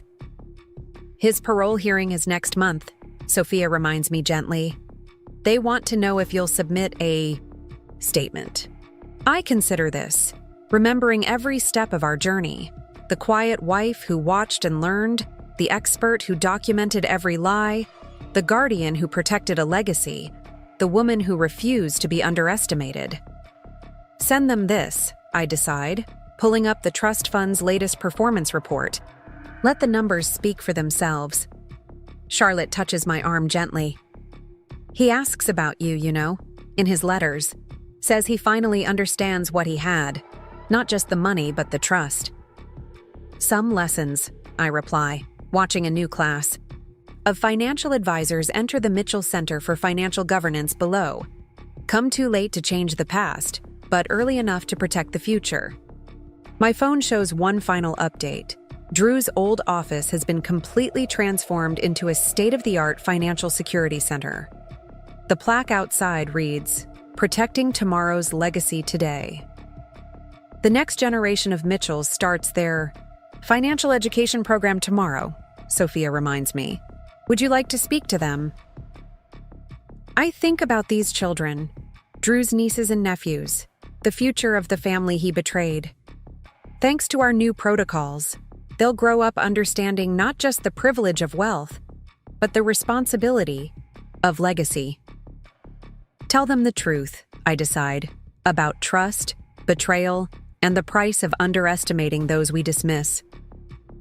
As the sun sets on another day in Seattle's financial district, I stand at my office window, holding Drew's final letter. In it, he finally asks the question that took him a fortune and his freedom to understand. How did I not see who you really were? The answer, of course, was simple. He never looked past his own reflection. My phone shows one last notification. The Mitchell Family Trust Fund has just been named a gold standard in financial governance. The legacy Drew tried to destroy has emerged stronger, wiser, and more secure than ever. Mrs. Mitchell, my assistant calls out. They're ready for you in the boardroom. The next generation is waiting. I gather my materials, preparing to teach tomorrow's leaders the lessons learned from yesterday's mistakes. Through the window, Seattle glitters like the fortune I protected, beautiful, powerful, and worth every moment of patient waiting. As I head to the boardroom, I pass the wall of Mitchell family photos. Drew's portrait has been replaced by something more meaningful, a simple plaque that reads, "True wealth lies not in what we possess, but in what we protect." Some must learn this lesson through loss. Others are chosen to teach it through strength. In the end, Drew got exactly what he deserved. Time to contemplate the true cost of underestimating a woman he thought he could control. And I got what I earned. A legacy protected, a family restored, and a future secured by the quiet power of patient justice. The story of the Mitchell Trust Fund will be told for generations, not as a tragedy of betrayal, but as a testament to the strength that lies in being underestimated. And somewhere in a federal prison cell, Drew finally understands the most expensive lesson of his life. Sometimes the quietest person in the room is the one you should have feared the most. The morning after Drew's public downfall dawns with unexpected clarity. For the first time in months, I awake without the weight of secrets and evidence on my shoulders. The Queen Anne house feels different now, purified somehow, as if Drew's betrayal had been a toxin now fully extracted. I linger over my coffee, savoring the quiet that comes with victory rather than deception. My phone has been silent since I blocked Drew's number last night. The constant stream of desperate texts had grown tiresome, each one more pitiful than the last. "Baby, please." And I can explain everything, eventually giving way to where. Am I supposed to go? And finally, "You've ruined me." The latter brings a smile to my lips as I prepare for my first official day as acting head of the Mitchell Family Trust. Ruin was precisely what Drew had brought upon himself. I was merely the instrument of its delivery. "Mrs. Mitchell," my assistant calls from the intercom, "your car is ready." The drive to Mitchell Tower feels symbolic. A journey from the shadows of deception into the light of authority. Seattle glistens under rare autumn sunshine, Mount Rainier visible in the distance like a silent witness to the changing of guards. The security personnel greet me with newfound respect as I enter the building, their "Good morning, Mrs. Mitchell" carrying weight it never held before. William Mitchell is waiting in the executive boardroom, surrounded by the family's most trusted advisors. His face still bears traces of yesterday's shock, but there's something else there too. Relief, perhaps. The burden of his son's betrayal now counterbalanced by the discovery of an unexpected ally. Rebecca. He rises to greet me, taking both my hands in his. "I don't know how to thank you for what you've done." "No thanks necessary," I reply, squeezing his hands gently. "This is my family too." The meeting that follows is meticulous and exhaustive. Every aspect of Drew's financial manipulations laid bare, every dollar traced, every account analyzed. The forensic accountants present their preliminary findings with clinical precision, each slide of their presentation another nail in Drew's professional coffin. "As you can see," the lead investigator explains, highlighting a complex web of transactions on the main screen, "Mr. Mitchell created an elaborate system of shell companies, each designed to obscure the movement of trust fund assets." The level of planning suggests this was no impulsive act, adds the head of security. This was a calculated, long-term strategy. William shakes his head, the pain of paternal betrayal etched into the lines of his face. When did it start? When did my son become this? I pull up my own carefully organized timeline on the boardroom's main screen. The first suspicious transaction occurred exactly 1 week after Charlotte's mother passed away. While the family was in mourning, Drew established the first offshore account. A collective murmur of disgust ripples through the room.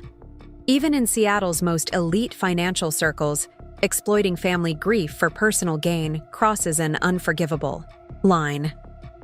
He used the family's vulnerability as cover, I continue, advancing to the next slide. From there, the pattern escalated.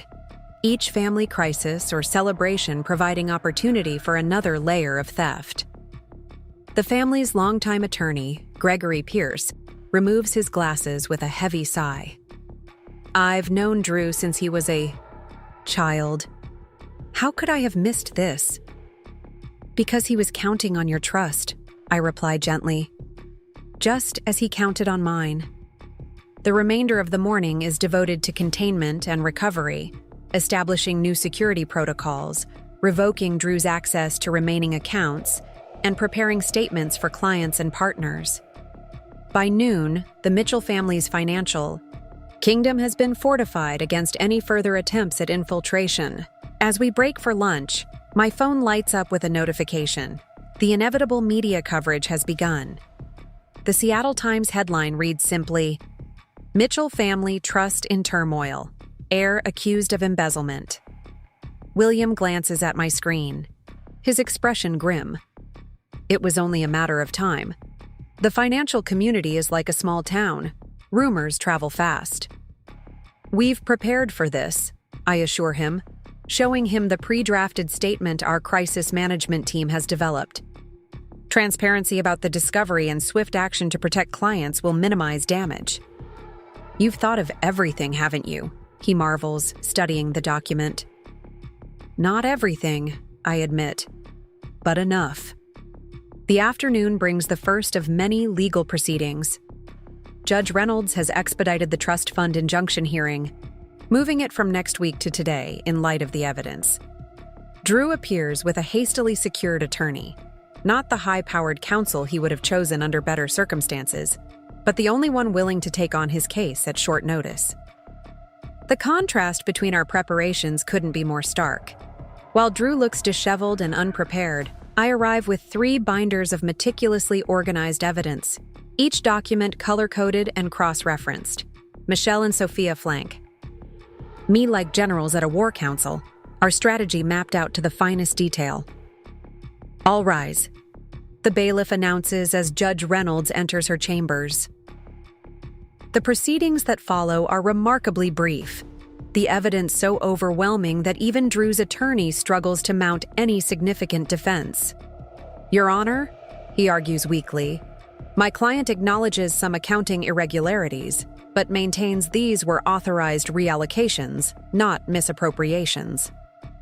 Judge Reynolds arches an eyebrow, reviewing the documents before her. "Authorized. By whom, counselor?" "According to these trust documents, any transfer exceeding $50,000 requires dual authorization from both Mr. Mitchell and the primary trustee." Drew's attorney falters. "My client believed he had implied authorization." "There is no such thing as implied authorization in trust fund management," Judge Reynolds interrupts, her tone leaving no room for argument. "The documentation is quite explicit."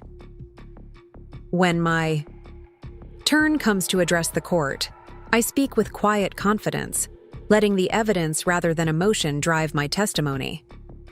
"Your Honor, as demonstrated by Exhibits A through G, these were not isolated incidents or misunderstandings. This was a systematic campaign to divert trust fund assets for personal use, disguised through a network of shell companies and fraudulent consulting fees." The judge studies me carefully. "And you, Mrs. Mitchell, as primary trustee, when did you become aware of these activities?" "I began noting discrepancies approximately 9 months ago," I replied truthfully. "At first, they appeared to be isolated incidents. It was only after establishing a pattern that I engaged forensic accountants to conduct a comprehensive review." "And why did you not confront your husband immediately upon discovery?" The courtroom falls silent, all eyes on me. Drew shifts, uncomfortably in his seat, perhaps realizing for the first time just how thoroughly outmaneuvered he's been. "Financial malfeasance of this magnitude required comprehensive documentation," I explain. "Premature confrontation would have alerted him to the investigation, potentially allowing for destruction of evidence or further concealment of assets. My primary obligation as trustee was to the Mitchell Family Trust as a whole, not to any individual beneficiary, even my husband." Judge Reynolds nods, satisfied with my response. Her ruling comes swiftly and decisively, full suspension of Drew's access to any trust-related assets, accounts, or information pending complete investigation. Additionally, she orders an asset freeze on all personal accounts linked to the questionable transactions. "Your Honor," Drew's attorney protests, "this leaves my client without means to—" "Your client should have considered the consequences before establishing a ghost company in his deceased grandmother's name," Judge Reynolds cuts in sharply. "This court has no obligation to ensure his comfort during these proceedings." As we exit the courtroom, Drew attempts to approach me, his expression a mixture of anger and desperation. Security intercepts him before he can get close. "You can't do this to me," he calls out, his voice echoing through the marble hallway. "I'm a Mitchell. You're nothing without my name." I pause, turning to face him with perfect composure. "Correction. Drew, you were a Mitchell. Now you're just a cautionary tale." The media is waiting outside, a forest of microphones and cameras springing to attention as we emerge. Michelle steps forward, delivering our prepared statement with practiced ease, while I maintain a dignified silence beside her. The questions fly fast and furious. "Mrs. Mitchell, did you suspect your husband all along? Is it true the embezzlement exceeds $15 million? Was the girlfriend involved in the financial scheme?" We navigate through the crowd, without engaging, our car waiting at the curb. Only when we're safely inside with the doors closed do I allow myself a moment of reflection.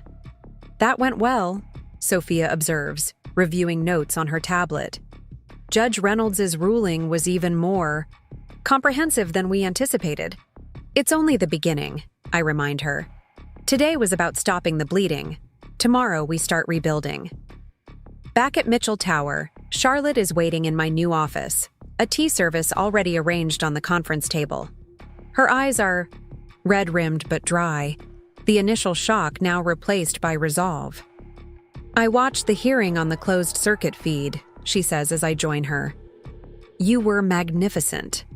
"Hardly," I demur, accepting the cup she offers. "I simply presented facts." "Facts you had the foresight to gather," she corrects me, while the rest of us were blind. We sit in companionable silence for a moment, the weight of the day settling around us. Through the window, Seattle continues its everyday rhythm, oblivious to the seismic shifts occurring within one of its most established families. "William and I have been talking," Charlotte finally says, setting down her cup, "about the future of the trust." "It's still early days," I caution. "There will be time for those discussions once we've contained the damage." She shakes her head, unexpectedly resolute. "Some decisions shouldn't wait. William and I both agree. The trust needs new permanent leadership, someone who has already proven their commitment to its protection." I understand immediately what she's suggesting. "Charlotte, I appreciate the vote of confidence, but there are other qualified candidates to consider. Professional trustees with decades of experience, none of whom uncovered what was happening right under their noses," she interrupts.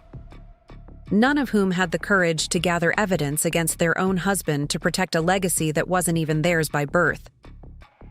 Before I can respond, my phone buzzes with an urgent message from security. Drew has appeared at the Queen Anne house again, this time with a locksmith, attempting to gain entry. I quickly authorize security to intervene, reminding them to record everything for potential evidence of restraining order violations. He still doesn't understand, does he? Charlotte observes sadly. Even now, he thinks the rules don't apply to him. He'll learn, I assure her, though privately, I wonder if that's true. Men like Drew rarely accept responsibility for their downfall, preferring instead to cast themselves as victims of circumstance or conspiracy. The rest of the afternoon unfolds in a carefully orchestrated sequence of meetings, first with the Mitchell Group's executive team, then with key clients, and finally with the family's extended financial advisors. By evening, the immediate crisis. Management phase is complete, the foundation laid for tomorrow's reconstruction efforts.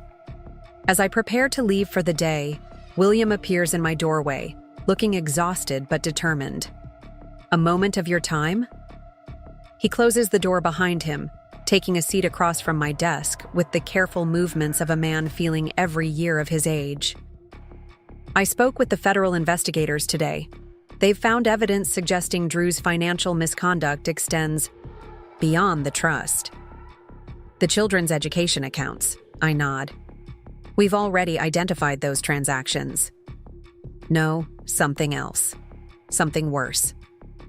He passes me a folder marked confidential. They found communication between Drew and certain individuals with connections to money laundering operations. The FBI believes he may have been helping clean funds for them through our legitimate business operations. The implications are staggering. Financial malfeasance within a family trust is one thing, a private matter that could be handled with relative discretion. But money laundering? That opens doors to criminal prosecution, regulatory investigations, and potential damage to the Mitchell name that could last generations. "How solid is their evidence?" I ask, quickly scanning the documents. "Solid enough that they're expanding their investigation. They've requested access to all Mitchell Group transactions for the past 5 years." I close the folder, my mind already calculating the potential fallout. "We should cooperate fully. Complete transparency is our best strategy now." "Agreed. But Rebecca," he hesitates, "this goes beyond simple embezzlement. If Drew has been involved in laundering criminal proceeds, then he's facing potential federal charges," I finish for him. "I understand." William studies me carefully. "This may not be what you signed up for when you married my son." "No," I acknowledge. "But it's what I committed to when I became trustee of your family's legacy." After William leaves, I remain at my desk, watching nightfall over Seattle. The city lights bloom like stars against the darkening sky, each one representing a home, a family, a life untouched by the drama, unfolding within Mitchell Tower. How simple their evenings must be. I reflect. Dinner preparations and television choices, not emergency injunctions and federal investigations. My phone rings, an unknown number that I nevertheless recognize immediately from its area code. Olivia Parker, calling from her parents. Landline in Portland. Rebecca? Her voice is tentative, nothing like the confident social media persona she cultivated. Please don't hang up. What do you want, Olivia? I keep my tone neutral, neither hostile nor welcoming. I need you to know that I didn't understand what was happening.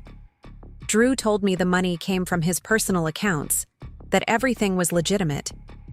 And you believed that a barista turned consultant deserved a six-figure salary for financial advice? I can't keep the skepticism from my voice. He said I had a natural talent for markets, she admits, the words sounding hollow even to her.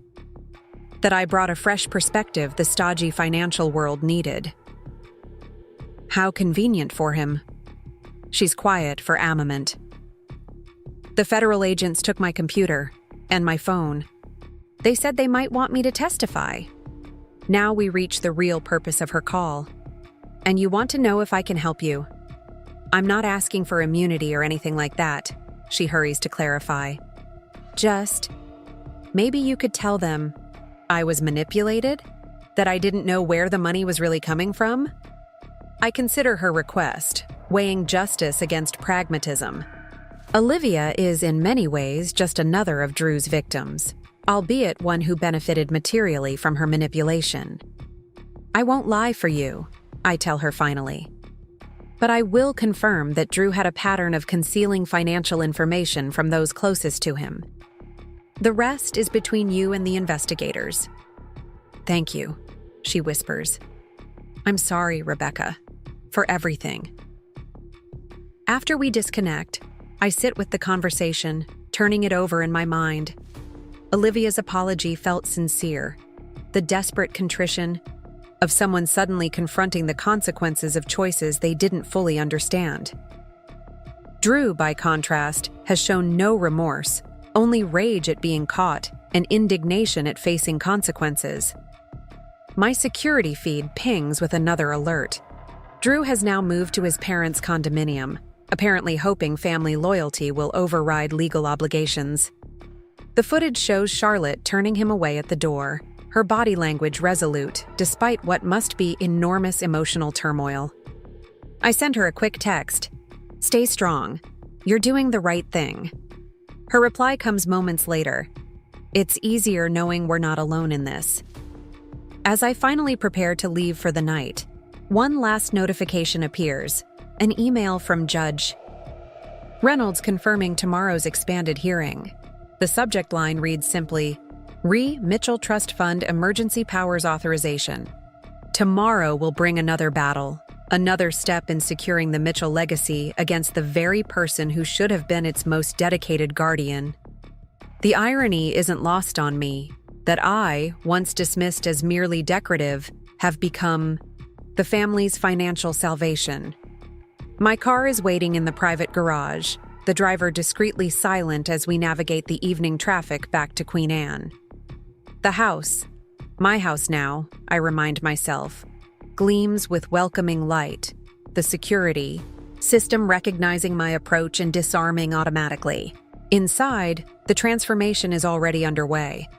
Drew's presence is being systematically erased, his clothes removed from the master closet, his personal items boxed and inventoried per the court's instructions, his numerous sports trophies and memorabilia cataloged for potential asset liquidation. The security team finished the sweep, my assistant informs me as I enter. All access codes have been changed, and the new monitoring system is active.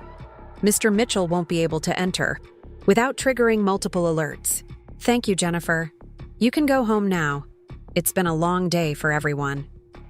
Alone at last, I pour myself a glass of the Macallan 25 that Drew always reserved for special clients. The amber liquid catches the light as I move to the terrace. Seattle spreading before me in a tapestry of light and shadow. Somewhere out there, Drew is plotting his next move, nursing his wounded pride, perhaps even beginning to comprehend the magnitude of his miscalculation. He thought he'd married a decorative accessory, an art history major with a pretty face, and convenient family connections. How could he have known about my 4 years at Morgan Stanley?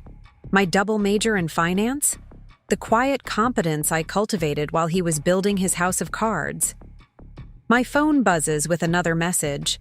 This, one from Ethan, my old colleague now heading private wealth management.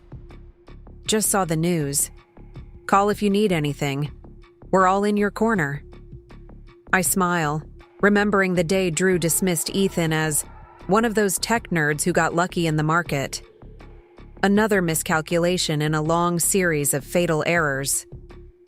Anise Day dawns with renewed purpose. The initial shock has passed, replaced by the methodical process of reconstruction. My team has grown overnight. Financial forensics specialists, trust fund governance experts, and communications professionals all assembled to manage the various dimensions of the crisis. The morning briefing is comprehensive, each department reporting their findings and progress. The picture that emerges is simultaneously worse and better than anticipated. Worse in the scope of Drew's deception, better in our ability to contain and reverse the damage. We've recovered approximately 60% of the diverted funds already, the lead forensic accountant reports. The Cayman accounts were the easiest to trace once we had the shell company documentation. What about the Wyoming entity? I ask, reviewing the latest spreadsheet. That's proving more challenging. The registration documents were filed using multiple layers of anonymity protections. We're working with state authorities to penetrate the legal shields. I make a note to follow up personally. The Wyoming LLC had been Drew's most sophisticated attempt at concealment, a labyrinth of legal protections designed to obscure the movement of nearly $4 million from the Children's Education Fund. Next item, I direct, conscious of the packed agenda ahead. Client retention. The head of client relations steps forward, her expression cautiously optimistic. Better than expected. Of our top 50 clients, 48 have confirmed they're staying with us through the transition. The remaining 2 are taking a wait-and-see approach, but haven't withdrawn their accounts. And the reputation management strategy? The PR director advances his slide deck. We're positioning this as a story of institutional integrity, how the Mitchell family's own governance systems identified and stopped the malfeasance. Early media coverage is following our narrative frame, focusing on the checks and balances that prevented a larger crisis. The meeting continues with similar updates, each department reporting progress, challenges, and next steps. By its conclusion, I have a clear picture of both the damage and the recovery path forward. Outside the conference room, Michelle waits with final preparations for the expanded court hearing. Judge Reynolds has allocated 3 hours for today's proceedings. The federal prosecutors will be present as observers. Have they indicated their intentions regarding criminal charges? She shakes her head. Not officially. But my contact at the U.S. Attorney's Office hints they're building a case, money laundering charges at minimum, possibly wire fraud and tax evasion as well. The weight of this information settles heavily. Criminal prosecution means public trials, media scrutiny, and potential incarceration. While Drew's actions certainly warrant such consequences, the collateral damage to the Mitchell name could be substantial. Let's focus on today's hearing, I decide. One battle at a time. The courthouse is more crowded this time. News of the Mitchell family drama having spread throughout Seattle's financial community. Faces I recognize from charity galas and benefit dinners now watch with barely concealed fascination as the family's dirty laundry is aired in public. Drew arrives with new representation.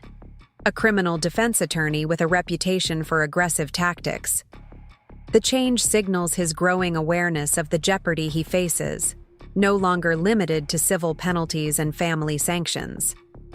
"All rise," the bailiff announces as Judge Reynolds enters, her expression severe as she surveys the expanded attendance. "Before we begin," she addresses the courtroom, "let me make something clear. This is not a spectator sport. Anyone I suspect of being here merely for entertainment value will be removed. Is that understood?"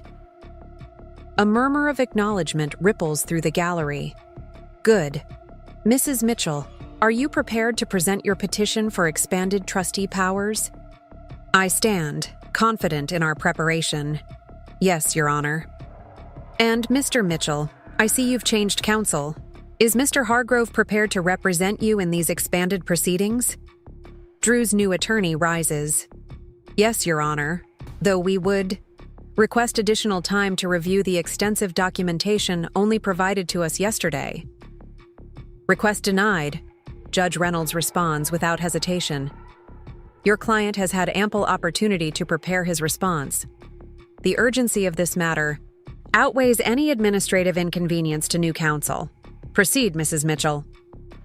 For the next 2 hours, we present our case for expanded emergency powers.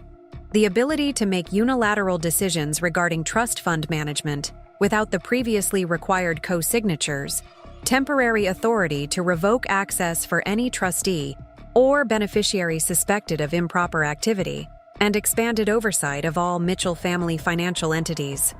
Drew's attorney offers token resistance, but the evidence supports every request so thoroughly that his objections seem perfunctory at best. By mid-afternoon, Judge Reynolds has granted every petition, effectively consolidating control of the Mitchell financial empire under my authority. "This expanded authority is temporary," she cautions as the hearing concludes. "The court will review its necessity in 90 days. However, given the evidence presented, I believe these measures are not only justified, but essential to preserve the integrity of the trust." As we prepare to leave, Drew makes one last desperate attempt at intervention. "Your Honor, may I address the court directly?" Judge Reynolds peers at him over her reading glasses. "This is irregular, Mr. Mitchell, especially given you have counsel present." "Please," he insists. "This is my family's legacy at stake." "Very well. Briefly." Drew approaches the podium, his designer suit now looking slightly rumpled after 2 days of crisis. "Your Honor, I acknowledge there have been irregularities in some of my financial management decisions. Mistakes were made in the heat of business pressures and personal stress. The calculated understatement is so transparent, I almost admire its audacity.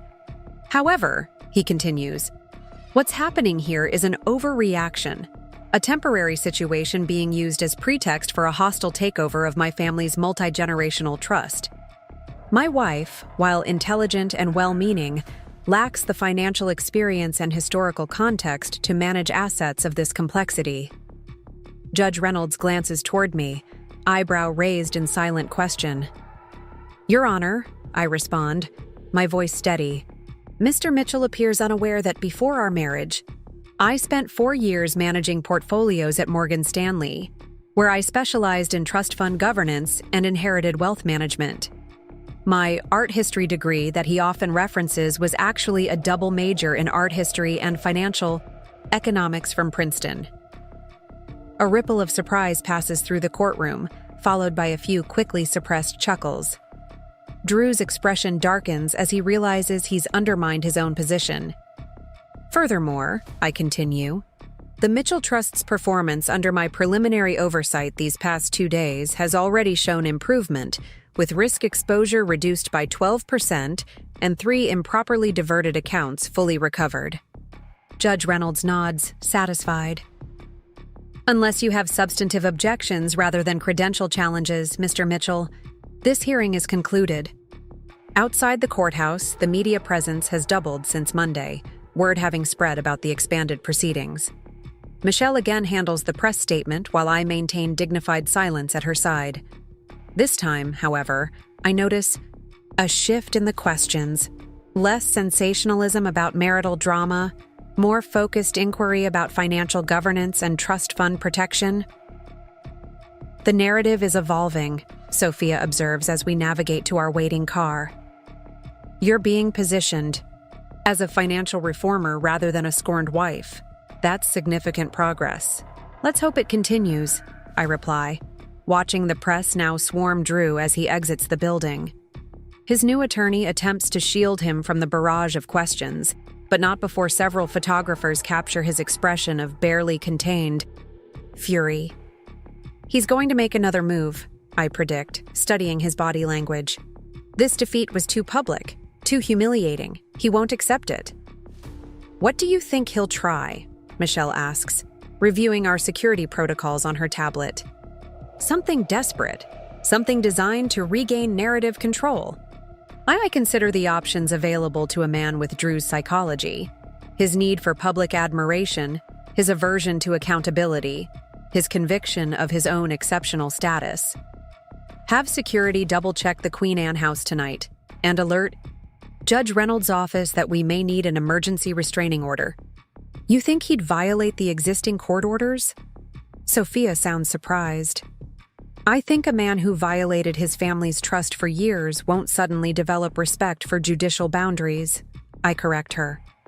Especially when his self-image is under threat. My intuition proves correct sooner than anticipated. As we return to Mitchell Tower for afternoon meetings, security alerts us to a developing situation. Drew has called an unauthorized press conference on the steps of the Seattle Club, historically the Mitchell family's social headquarters. Get me a live feed, I instruct, redirecting to the executive conference room. The wall screen activates just as Drew takes his position before a hastily assembled group of reporters. He's changed into a fresh suit, his hair freshly styled, his expression one of sober concern rather than the anger I witnessed at the courthouse. Thank you all for coming on such short notice, he begins, his voice modulated to project sincerity. I feel it necessary to address the troubling events surrounding my family's trust fund and to correct some misimpressions that may have formed. William and Charlotte join me in the conference room, their expressions grim as they watch their son's unauthorized public statement. The Mitchell family has served this community for 5 generations, Drew continues. Our financial stewardship has helped build hospitals, fund educational initiatives, and support arts organizations across the Pacific Northwest. That legacy of service is now under threat due to a series of unfortunate misunderstandings and hasty legal actions. Misunderstandings? William mutters incredulously. Is that what he's calling theft now? Drew's performance is masterful, the concerned heir fighting to protect family legacy against misguided interference. He speaks of accounting discrepancies rather than embezzlement, consulting arrangements instead of kickback schemes, and temporary family disagreements, rather than criminal investigations. What's most troubling, he tells the assembled press, is how quickly decades of financial expertise have been dismissed in favor of unproven oversight. The Mitchell Trust requires experienced, historically, informed management, not reactionary measures based on incomplete information. Charlotte shakes her head, tears forming in her eyes. Even now, he can't admit what he's done. The press conference continues for another 10 minutes, Drew carefully walking the line between implied accusations and outright falsehoods that could trigger libel concerns. He concludes with a direct appeal to Mitchell Trust clients and partners. I ask for your patience during this challenging time. The situation is being addressed within the family, and I'm confident that proper governance will soon be restored. The Mitchell legacy of financial excellence and community service remains unchanged, despite these temporary disruptions. As the feed ends, the room remains silent for a long moment, the impact of Drew's counter-narrative hanging in the air. Between us, he's positioning himself for a comeback, I finally observe, laying groundwork to challenge the court's decisions as hasty overreactions. William stands abruptly, his expression hardening with resolve. Not if I have anything to say about... Well, Before any of us can respond, he's on the phone to his own longtime media contact, arranging an immediate response. Within 30 minutes, William Mitchell stands before an even larger press contingent, his patriarch status lending gravitas to every word.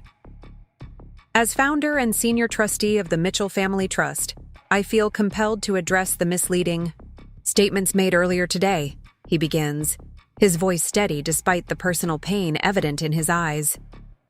What my son characterized as accounting discrepancies represent a systematic pattern of unauthorized fund diversion totaling over $12 million to date. A collective gasp rises from the assembled reporters. The Mitchell family has indeed served this community for generations, which is precisely why we cannot and will not tolerate any breach of fiduciary responsibility, even from within our own family. The court's actions were neither hasty nor uninformed, but rather based on comprehensive forensic accounting evidence gathered over several months.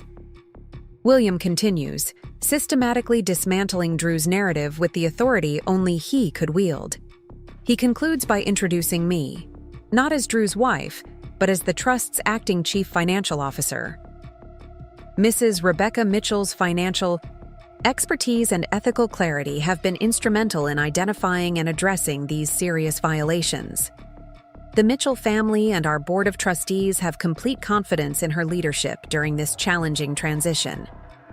As I step forward to make a brief statement, I'm acutely aware of the shifting dynamics, how quickly power can transfer, how completely narratives can transform, how thoroughly the underestimated can emerge as essential. The Mitchell Trust remains strong, I assure the assembled press, and by extension, the Trust's clients and partners. The governance systems functioned exactly as designed, identifying irregularities and triggering appropriate oversight measures. Our commitment to ethical financial management and community service remains unchanged. The evening news cycles feature both press conferences, but William's authoritative rejection of Drew's claims dominates the coverage. Financial analysts praise the swift response and transparency, while social commentators note the rare public family breach among Seattle's elite. By nightfall, Drew's attempted narrative coup has backfired spectacularly, his credibility further diminished by his father's direct contradiction. His lawyer issues a terse statement announcing the cancellation of any further press appearances, a tacit acknowledgement of their strategic failure. Back at the Queen Anne House, I review security footage showing Drew attempting and failing to enter the Seattle Club after his press conference, his membership privileges having been suspended along with all his other social credentials. The footage captures his visible shock as the doorman regretfully denies him entry to the institution where Mitchell men have been welcomed for generations. My phone rings, Charlotte calling to check on me after the day's dramatic developments. "Are you all right? Today must have been extraordinarily difficult." "I'm fine," I assure her, more concerned about you and William. This public confrontation couldn't have been easy. She sighs heavily. William is coping. Taking action helped, I think. Publicly defending the family honor gave him purpose amid the heartbreak. And you? I'm a mother, Rebecca. No matter what Drew has done, a part of me still sees the little boy who used to bring me dandelions from the garden. Her voice breaks slightly. But I'm also a Mitchell, and we protect what matters, even when it hurts. After we hang up, I sit with her words for a long moment. We protect what matters. Such a simple principle, yet so profoundly challenging in application. Drew had failed to protect what should have mattered most: family trust, legacy, reputation. In pursuing personal gratification, he'd sacrificed generational achievement. Tomorrow will bring new challenges: federal interviews, client reassurances, trust restructuring discussions. The path to complete recovery remains long and complex. But tonight, watching Seattle's lights shimmer across Puget Sound, I allow myself to acknowledge a simple truth. The quiet wife has found her voice. and the underestimated trustee has become the family's salvation. Drew's final text of the day arrives just before midnight. "This isn't over. You have no idea who you're dealing with." I smile at the irony of his closing line. No, Drew, you had no idea who you were dealing with. And that was your most expensive mistake. 6 months after Drew's downfall, I sit in my office at Mitchell Tower watching the rain trace patterns down the glass. Seattle's weather perfectly mirrors the cleansing that's occurred within the Mitchell family, washing away deception to reveal stronger foundations beneath. The headlines have finally moved on. Mitchell Trust Fund revival has been replaced by newer scandals, the financial world's attention span mercifully short. The family has healed as much as possible, with Charlotte and William finding unexpected peace in the clarity that followed chaos. Drew accepted his plea deal: 5 years in a minimum security facility, financial restitution, and permanent ban from holding financial positions. His final letter arrived yesterday, the first direct communication since that day in the boardroom. "I understand now what I lost," he wrote. "Not just the money or position, but the trust of the people who mattered. I never saw who you really were, Rebecca. That was my greatest mistake. No apology, just acknowledgement. Perhaps that's all that's possible after such betrayal." Olivia disappeared to Portland, reportedly working in her parents' business, wiser about the true cost of diamonds and champagne. The federal investigators granted her immunity in exchange for testimony, acknowledging her role as another of Drew's unwitting tools rather than a co-conspirator. The Mitchell Family Trust thrives under new governance structures: transparent, accountable, protected by systems designed to prevent future manipulation. The board unanimously appointed me permanent chief trustee, a position I accepted with both humility and determination. "You saved our legacy," William told me during the ceremony. "Not just from Drew's theft, but from the complacency that allowed it to happen. The Queen Anne house is mine now, court-ordered in the divorce settlement. I've redecorated, removing every trace of the life I shared with Drew." The master bedroom, once filled with his designer suits and carefully curated image, now holds only what brings me peace. My phone lights up with a message from Charlotte. Foundation board meeting. Tomorrow. The hospital wing proposal looks promising. Life continues. The work of managing wealth responsibly never ends. The Mitchell legacy serving future generations through careful stewardship rather than selfish indulgence. Sometimes I wonder if Drew ever truly sees the magnitude of his mistake. Not just the embezzlement or the affair, but his fundamental error in judgment, looking at his wife every day for 6 years and never once seeing who I really was. That blindness cost him everything: his freedom, his reputation, his family's trust. And it revealed exactly what I was capable of building from its ruins. The rain continues outside my window, Seattle's constant companion. In this quiet moment, I acknowledge a simple truth. Drew thought he'd married a trophy to display. Instead, he chose the architect of his accountability. The Mitchell Trust endures, stronger than before. And I continue my work, visible now rather than hidden, acknowledged rather than underestimated, leading rather than accommodating. Sometimes the quietest person in the room is the one you should fear most, not because they plot revenge, but because they see clearly, document meticulously, and act with precision when the moment demands. That was Drew's most expensive lesson. Up next, you've got 2 more standout stories right on your screen. If this one hit the mark, you won't want to pass these up. Just click and check them out.